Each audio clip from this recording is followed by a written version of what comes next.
یا غیر مسلموں سے بھاری سود میں قرض اٹھاؤ اور اپنے کام کرتے رہو. یہ سب کی نوبت صرف اسی وجہ سے آئی کہ آپس کے رشتے خراب ہیں, یہ معاملات خراب ہیں, ایک دوسرے کے ساتھ محبت کا رشتہ نہیں ہے. عزیزان گرامی وقار, یہ کام صرف ہم نے اپنے ہاتھوں تباہ کیا ہے, اپنے ہاتھوں برباد کیا ہے. آپ کو اندازہ ہو, ایک صحابی حضور صلی اللہ تعالیٰ علیہ وسلم کے پیچھے نماز پڑھتے تھے اور صبح فجر کی نماز میں بہت جلدی بھاگ کر چلے جاتے تھے, سلام پھیرتے ہی نکل جاتے. ایک دن ان کو صحابہ اکرام نے روک لیا کہ آپ حضور کے پیچھے نماز پڑھتے ہیں اور رکتے نہیں ہیں. اللہ کے رسول صلی اللہ تعالیٰ علیہ وسلم سے ان کی شکایت بھی کی. حضور صلی اللہ علیہ وسلم نے ان سے پوچھا, کیا بات ہے فجر کی نماز میں اتنی جلدی بھاگ جاتے ہو؟ اس صحابی نے جواب میں کیا عرض کیا, کہا یا رسول اللہ صلی اللہ علیہ وسلم, میرا گھر اور ایک یہودی کا گھر دونوں متصل ہے, لگے ہوئے ہیں, اور اس یہودی کے گھر کے آنگن میں ایک کھجور کا درخت ہے جس کی شاخیں میرے گھر کے آنگن میں بھی آتی ہیں, اور صبح صبح پکی کھجوریں میرے آنگن میں گر جاتی ہیں. میں اس لیے بھاگ کر جاتا ہوں کہیں میرے بچے جلدی اٹھ کر کے وہ کوئی کھجور کھا نہ لیں. میں وہ کھجوریں جمع کرتا ہوں اور اپنے پڑوسی کو اس کی امانت لوٹا دیتا ہوں. روز میرا یہ کام ہے.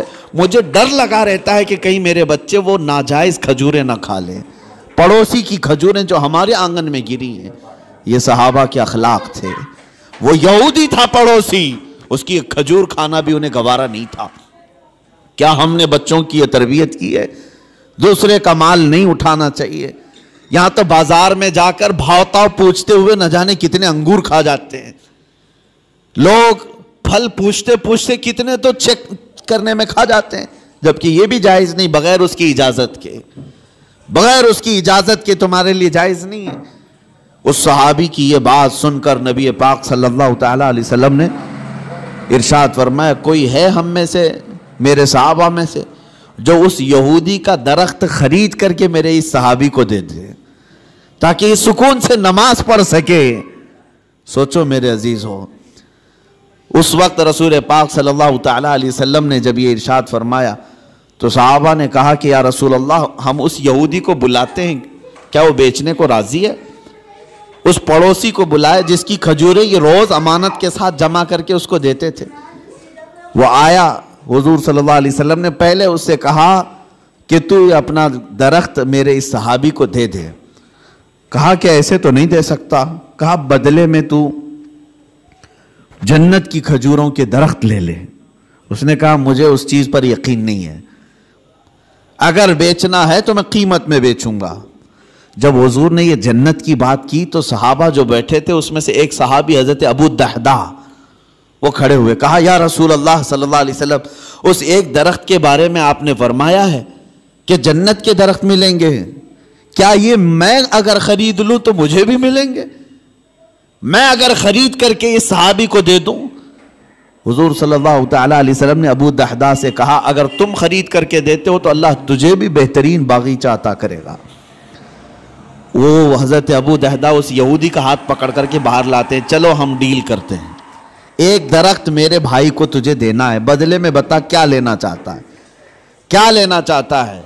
وہ مانتا نہیں تھا. حضرت ابو دحدہ کون صحابی ہیں میں آپ کو بتا دوں, اوالی مدینہ, مدینہ کا ایک علاقہ جہاں آج بھی اوالی اس کو کہتے ہیں, مسجد قباء کے قریب, وہاں کے کھجوریں دنیا کی سب سے بہترین کھجوریں مانی جاتی. اوالی مدینہ دنیا کی سب سے بہترین کھجوریں, مدینے میں بھی اوالی مدینہ کی کھجوریں سب سے اعلیٰ, اور اوالی مدینہ میں سب سے حسین و جمیل کسی کا باغیچہ تھا تو حضرت ابو دحدہ کا تھا. بہترین گھر بھی تھا اس باغیچے کے اندر, اور بہترین خوبصورت باغیچہ جس میں نہر بھی تھی. حضرت ابو دحدہ نے کہا کہ اس یہودی سے, تو مجھے جانتا ہے؟ کہا کہ تجھے مدینے کا کون آدمی نہیں جانتا, تو ابو دحدہ ہے. باغیچے کے نام سے ہی لوگ جانتے ہیں, حسین و جمیل باغیچہ ہے. حضرت ابو دحدہ نے کہا کیا تو اس بات پر راضی ہے کہ میں وہ پورا باغیچہ اس ایک درخت کے حوالے دیتا چاہتا ہوں, یہ ایک درخت تو دے دے میرے اس بھائی کو, میں باغیچہ پورا دے دوں. اس یہودی نے کہا کیا مذاق ہے یہ, کیسا مذاق ہے؟ اس نے کہا رسول اللہ کی بات پر میں کبھی مذاق نہیں کرتا.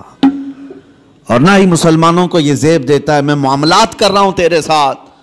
اس یہودی نے کہا کوئی بات نہیں، درخت میں دینے کو تیار ہوں۔ ابو دہدہ نے وہیں پر جو کچھ لکھنا پڑھنا تھا سب کر لیا، بیچ دیا، نہ کوئی قیمت لے۔ فائنلی دوستوں، آپ نے ابھی مفتی سلمان نظری صاحب کا پیارا سا بیان سن لیا ہوگا کہ بینک سے اسلام دھرم میں لون لینا کیسا ہے۔ تو دوستوں اس ویڈیو کے بارے میں اگر آپ کی کوئی رائے ہمیں کمنٹ باکس میں ایک پیارا سا کمنٹ دے کر بتا سکتے ہیں، اور دوستوں اس ویڈیو کو اپنے دوستوں کے لیے بھی شیئر کرتے رہیں اور اپنے رشتہ داروں کو بھی شیئر کریں، اور دوستوں اس ویڈیو کو پیارا سا لائک کر دیں، اور چینل پر پہلی بار اگر آپ وزٹ کر رہے ہیں تو پلیز چینل کو بھی سبسکرائب کر لیں۔ اور دوستوں فائنلی اس ویڈیو میں اتنا ہی، ایک اور نئی ویڈیو ملاقات کریں گے، جب تک کے لیے اللہ حافظ۔